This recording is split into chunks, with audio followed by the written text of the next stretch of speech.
Okay, today's topic is the story of microorganisms 2. In microorganisms 1, we learn about the introduction of microorganisms and types of microorganisms. So in this lesson you are going to learn about the uses and harmful effects of microorganisms on humans, plants and animals. You know, in our daily life, microorganisms helps us a lot. Actually, without microbes, we can't survive. Can you think how? We are getting food from plants. Plants prepare the food by using nutrients which are present in soil. How do the nutrients are added to the soil? That is because of microorganisms. Microorganisms recycle nutrients and thus they provide the nutrients to the plants. Not only that, in our daily life, commercially and economically, there is a use by the microorganisms to you. For example, how do you prepare curd? Yeah, just to add a buttermilk to the lukewarm milk, right? So do you know how do the buttermilk convert the lukewarm milk to curd? Because of bacteria. Bacteria is a microorganism. Understand? So like that, in several aspects, microorganisms are useful for us. In preparation of food, in preparation of medicines, and they increase the soil fertility by recycling the nutrients. In many aspects, in preparation of different types of acids, industrial purpose, different uses are there. As I said, if we add the pinch of buttermilk to the curd, curd is prepared. Understand? So when you add the buttermilk and to the lukewarm milk and leave it for a few hours, so the bacteria present in the buttermilk makes the curdling process. That means the protein present in the milk is converted to the curd. And the bacteria name, what is the bacteria name? Lactobacillus. Yeah, lactobacillus. If we leave the curd for more a few hours, it will become sour to taste. That is because of this acid produced by this lactobacillus, that is lactic acid.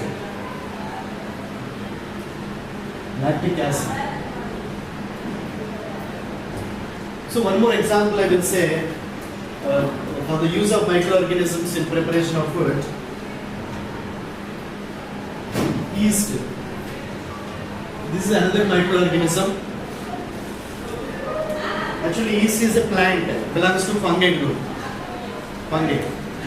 Have you seen the yeast powder which is used in bakeries? In bakeries, in preparation of cakes and breads, they use the yeast powder. So it's a yeast. It's a living thing, plant. Understand? Unicellular. Yeast is unicellular. See this. These are the yeast cells. Each cell is one unicellular cell. How this yeast is useful for us in our daily life means in bakeries, in breweries preparations. That means beer, wine, in preparation of alcohol, acids, the yeast is used. You can do some activities to understand the effect of yeast. You take some maida dough.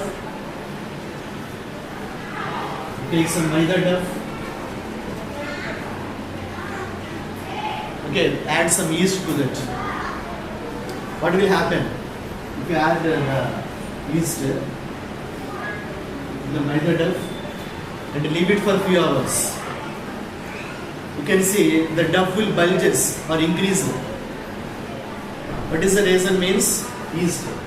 Here what happens, whenever you add the yeast to the maida dough, the yeast release a gas, that is carbon dioxide. So the carbon dioxide try to escape from the dough.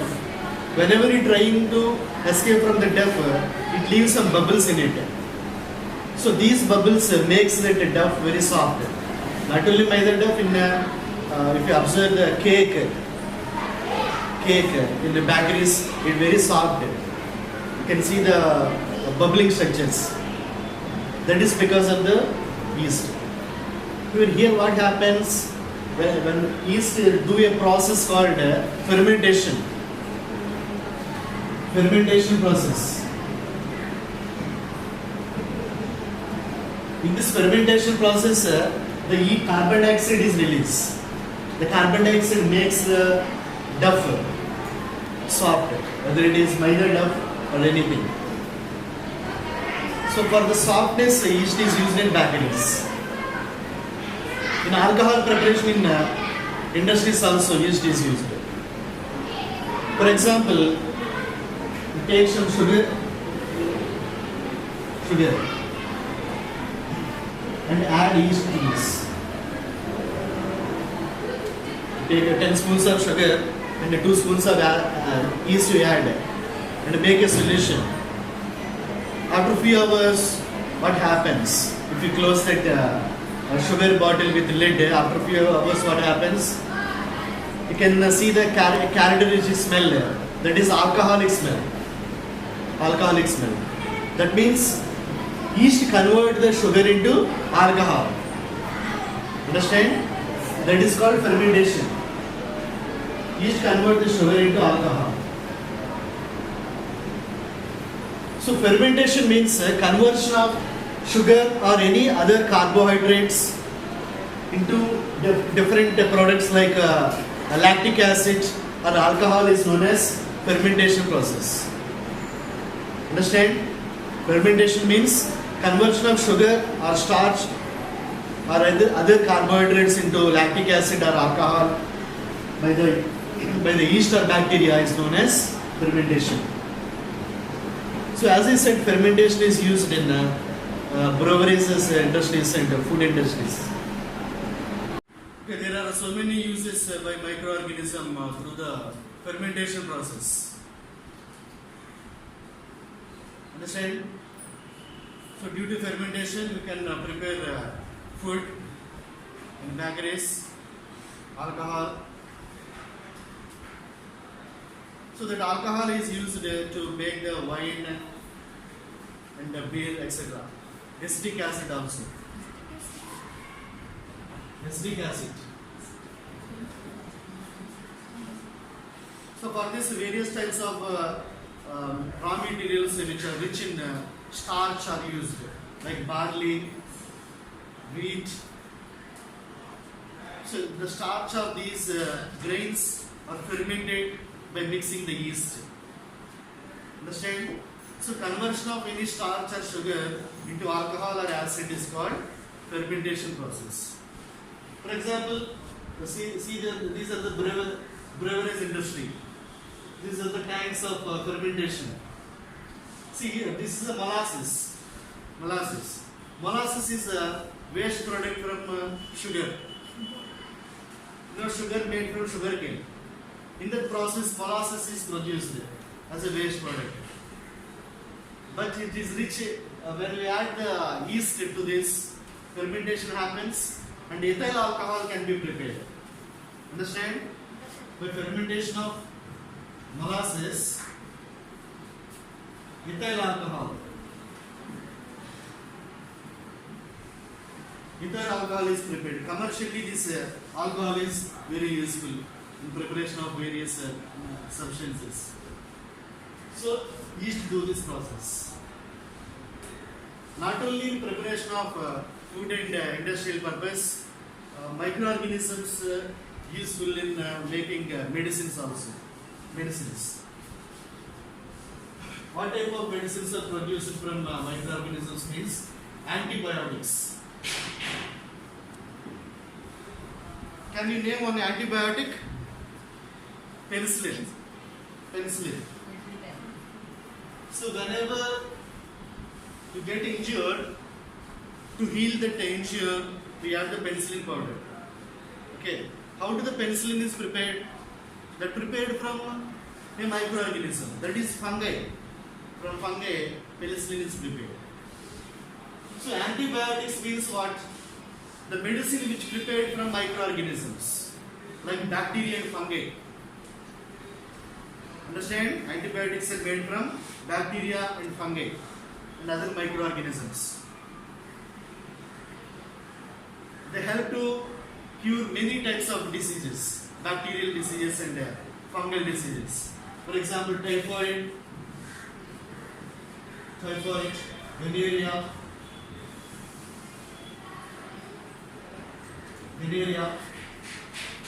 septicemia. Septicemia means blood poisoning. So typhoid. For all these, antibiotics can be used. Tuberculosis. Actually, antibiotics can act against bacteria only. They do not act against virus. Okay. Many of us, due to lack of awareness, even for simple cold also, they simply go to medical shop and buy the antibiotics and use. Antibiotics do not act on the virus. Understand? They act on the against bacteria and other protozoans.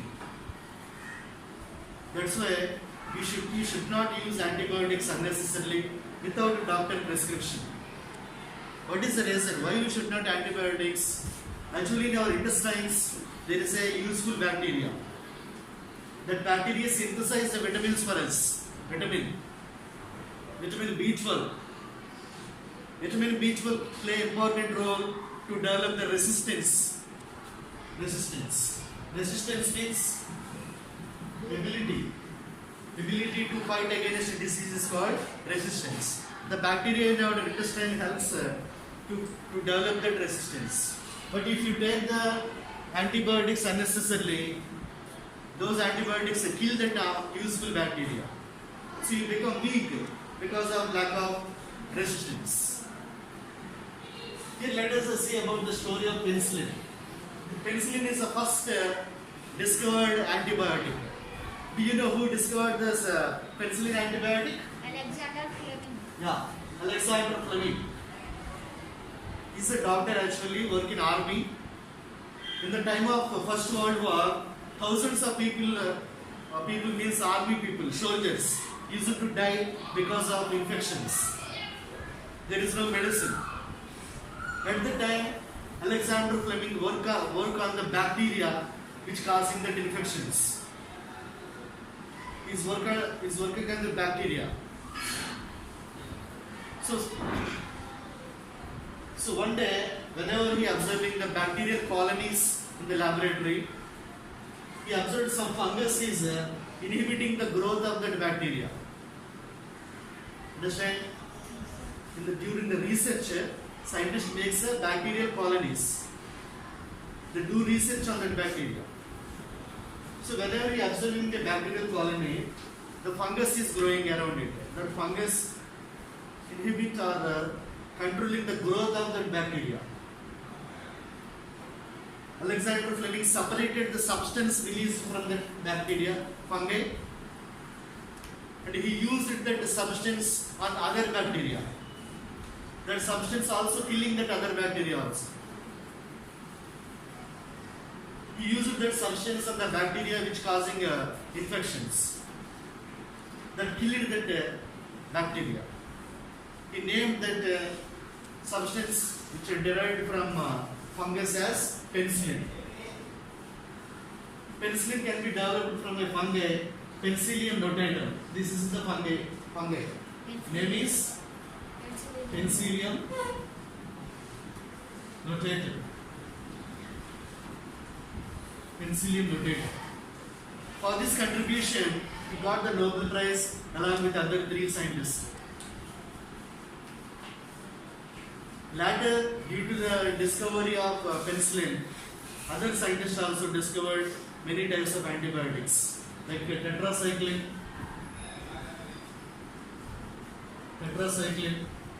streptomycin,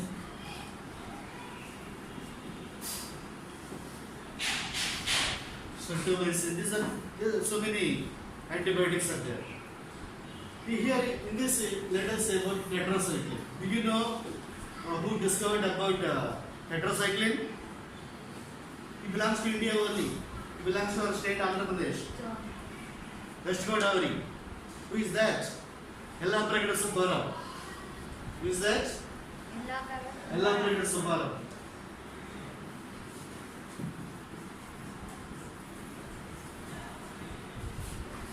He made the tetracycline, which also known as aromycin. Tetracycline also known as aromycin. So for the discovery of this tetracycline, he named as Wizard of One-Day Drug. Yellampragada Subbarao known as Wizard of One-Day Drug. This is a gift to the world because tetracycline is the medicine for various deadly diseases like plague, and the tuberculosis. Millions of lives are saved due to this tetracycline. We have to feel proud as he is from our state only.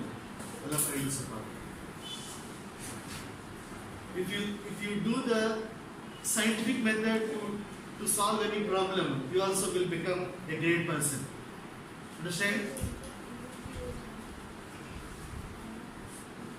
So next class we will learn about vaccine. Today's topic is vaccine. Whenever you get any disease, you take the medicine in the form of tablets and injections, different antibiotics and other medicines you take. How do they work? So whenever we take a medicine, they kill the germs or inhibit the growth of the germs. But how to protect our body from that particular disease for a long time? Medicines cannot do that work. There is another way, that is a vaccine. So usually medicine we take after getting the disease, but we take the vaccine before getting the disease. This is the time to take the COVID-19 vaccine. That's we have to know about this. Here, when you are going to get the vaccine, before you are going to expose to that disease. Let us see about that story. You might all have taken the polio drops in your childhood. Below 5 years, child must take the polio drops. Already 99% of our country succeeded to eradicate the disease from our country. Polio, which caused by a virus. So what is the polio drops? Polio drops is a virus. Understand? Jonas Salk in 1952 invented this virus, invented this vaccine in the form of injection actually. Later Albert Sabin discovered the oral form of the vaccine in 1957. You might have listened to the polio Sunday. So the drops consist the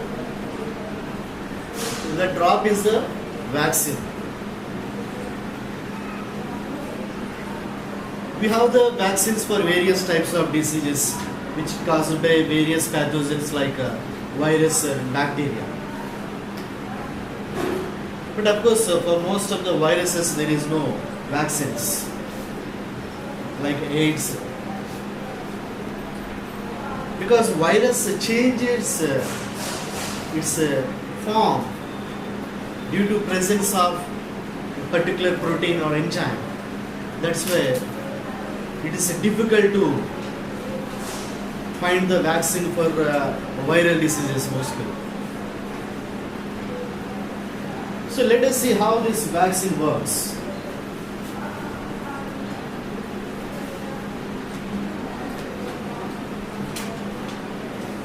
Actually, whether it is a polio drop or any other vaccine, interestingly, that vaccine consists of the pathogen. Understood? For example, in vaccine for COVID-19, in that vaccine, virus is there, coronavirus is there. Why they are doing like that? But actually here, the virus is present in the vaccine, but is in the weak form. That is in the weak form. Understand? So the virus or any other pathogen will be inactivated. That means it becomes weak. So what happens when the vaccine is introduced into the body? As I said, the vaccine consists of the weak pathogens or inactivated pathogens. So usually, let us see what happens whenever any pathogen enter our body. For example, any bacteria or virus enter your body, immediately there is one system which responds. Did you know that system? That's gut immunity system. That is the immunity system.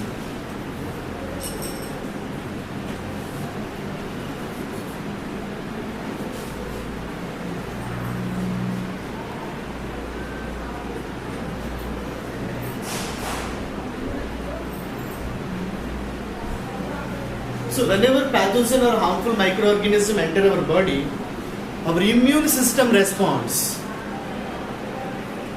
And immune system releases a proteins. Those proteins are called antibodies. What are they? Antibodies. Antibodies. Those antibodies recognize that pathogen and kill that pathogen. This is what happens actually. In vaccine process also same. So whenever vaccine is introduced in our body, as I said, the vaccine consists of the weak microorganism.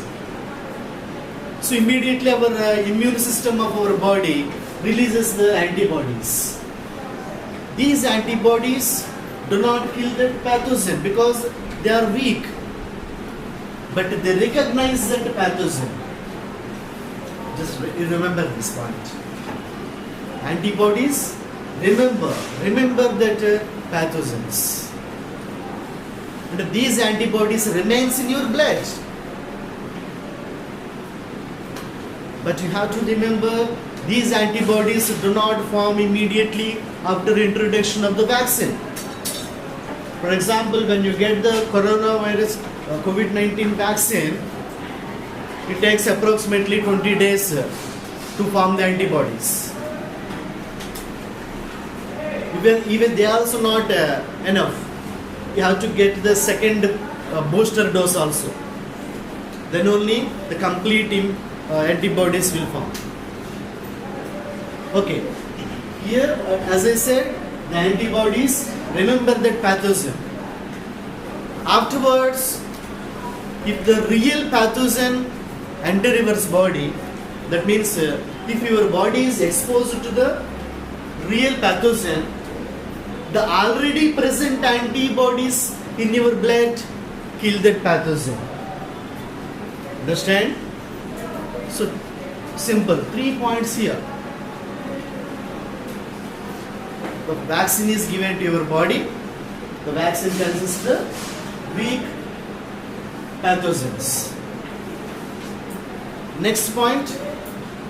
immune system respond and it release the antibodies, and those antibodies remember that pathogen. In next point, whenever our body exposed to the real pathogen, the already present antibodies in your blood kill them. In this way, the vaccine given the protection to our body to a particular disease. How long the vaccine works? It depends on the disease. Some vaccines give the protection throughout life. Throughout life. You might have listened, if a person gets the smallpox once, he won't get the disease throughout his life. Not smallpox, chickenpox. Okay. Ammavar. If once you get, you won't get that throughout life. So some vaccines give the protection up to few years. It's depend on the type of disease and the type of vaccine. Who invented this great invention? Do you know that? Edward Jenner. Who is that? Edward Jenner. Yeah. Edward Jenner.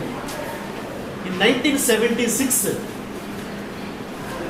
he invented the vaccine for a disease, smallpox disease. Smallpox.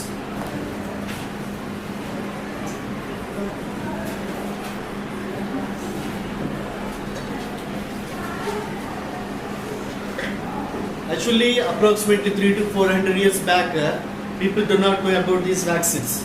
In 18th century, Jenner invented the vaccine first time. That's why he is the father of immunology.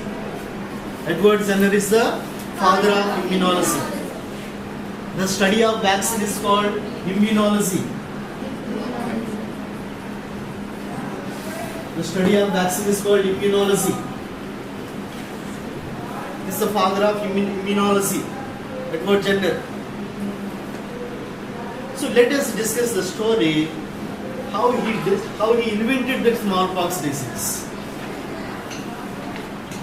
Whenever he is working on the vaccines, he found one interesting thing. A milkmaid, that means the person who collect the milk from livestock or cattle, milkmaid. Usually they exposed to a disease called cowpox. Cowpox. Smallpox is different. Smallpox is very dangerous. Thousands of people were dead due to this disease throughout the world. But cowpox is not a deadly disease. It's not a deadly disease. So what Jenner observed means, the person who get the cowpox is not getting the smallpox disease. He got the interesting question here, why? How it is happening? So to know this, what he did? He collect some fluids. He collect the fluids from the person who caught the cowpox. With his parent help, he collect the fluids from the body who got the cowpox disease, and he introduced that fluids to a healthy person.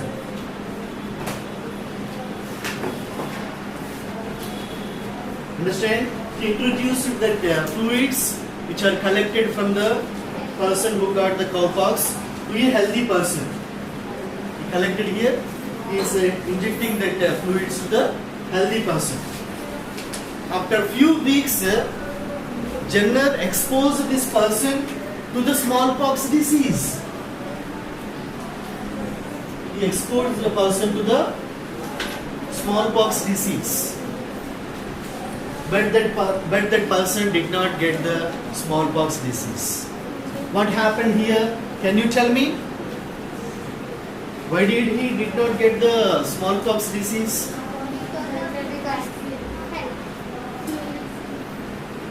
Yeah, there is a reason to the fluids, right? That means what you have to understand. So whenever the cowpox fluids entered the person immune system released the antibodies, and those antibodies worked against the smallpox. Understand? So the cowpox virus acted as a vaccine for the smallpox. This is the story how the Jenner invented the vaccine. Later on, this invention gave the scope to identify the various types of diseases for deadly diseases. Nowadays, we are having many types of vaccines we are giving to the child. Must and should, every child should get the vaccines. So what are the various vaccines nowadays available? For example, DPT vaccine, triple antigen it is called. This vaccine works against three diseases: diphtheria, pertussis and tetanus. Another one, MMR vaccine. It works against the three diseases: measles, mumps, rubella. There is a vaccine for hepatitis. There is a vaccine for tuberculosis, which damages the lungs. What is the vaccine for tuberculosis? Do you know? BCG vaccine. BCG vaccine. It works against the tuberculosis. Every child gets the BCG vaccine at childhood. Recent studies revealed that Indians did not expose to the COVID disease when compared to other Western countries. What is the reason? This is one of the reasons. BCG vaccine protected us. We do not know how far it real, but studies reveal that. Understood? So for the various types of diseases, we are having the vaccines. Not only Edward Jenner, Louis Pasteur. Louis Pasteur also famous in producing the vaccines. He developed the vaccine for rabies disease. Rabies. How do we get the rabies? Dog bite. Dog bite. So if the dog consists that disease, if it bites you, you will get the disease. There is a vaccine for that. That was discovered by Louis Pasteur. He is a famous microbiologist. He also discovered the vaccine for anthrax disease also. Anthrax. We'll discuss more about the Louis Pasteur's contributions to the world. He has a lot of inventions. Understood?